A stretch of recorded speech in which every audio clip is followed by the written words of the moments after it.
What up, YouTube? This is part 3 of the K24 EG hatch swap, and it's time to start getting everything kind of wrapped up. So today we're going to be working on doing the charge harness, the starter wiring. We're going to throw the headers on right now. I'm going to be getting the slave cylinder today, and the fuel system lines I'll be finishing up and installing the regulator. Basically getting everything done to get it started. So hopefully we can knock out most of everything today. I'll be installing the HONDATA ECU too, and basically I got an intake I got to modify for the car, and we're gonna put the radiator on, belt, alternator, all the good stuff. So we'll be going through everything step by step. So I'm gonna go ahead and start getting everything going. So I'm gonna go with the headers, and then throttle cable and a couple stuff here and there. All right, so now that we're back, got the headers on there. The throttle cable isn't gonna fit, unfortunately. It's like an RSX style, so I ordered a new one from Honda. It's 22 bucks, so they're actually pretty cheap if you're gonna go with this route with using just a stock Accord throttle body.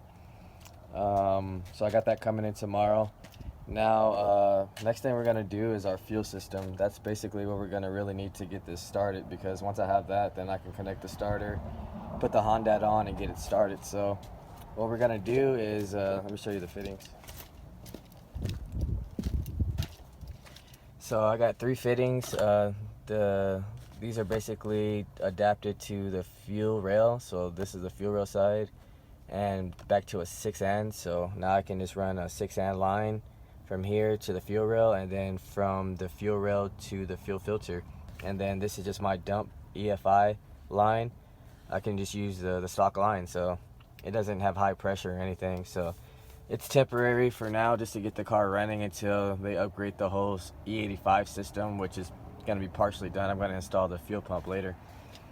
So we're going to get the fuel system going right now, and then after that I'm going to start wiring up the starter so we can get that going, and then I'll load up the K-Pro and get the crank sensor. I have the crank sensor I haven't put on yet, so I'll put the K20 crank sensor on, so we have that going.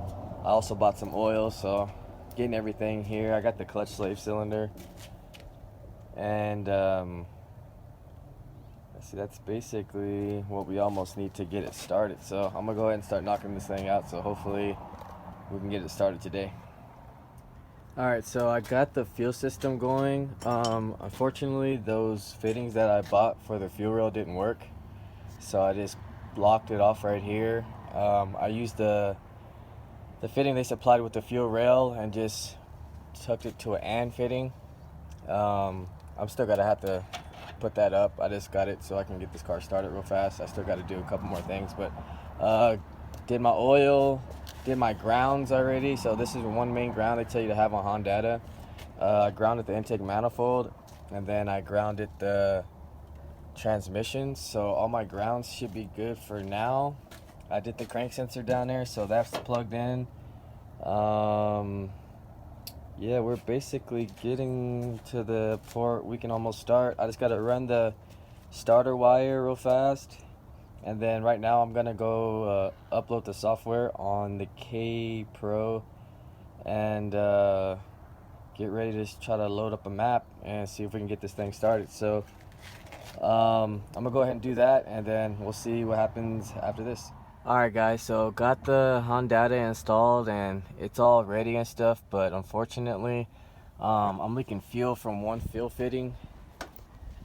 So I don't think I'm going to be starting it today, just because it's leaking fuel everywhere, and I'm going to go over everything. Kind of tired, did a lot today because I had to do a lot of running around. So stay tuned to part 4 tomorrow. I should be cleaning everything up and making sure everything's good, and hopefully we can get a startup video and everything, and see how this thing sounds. So if you haven't, like, share, comment, and stay tuned for the next video, guys. I'll see you guys later.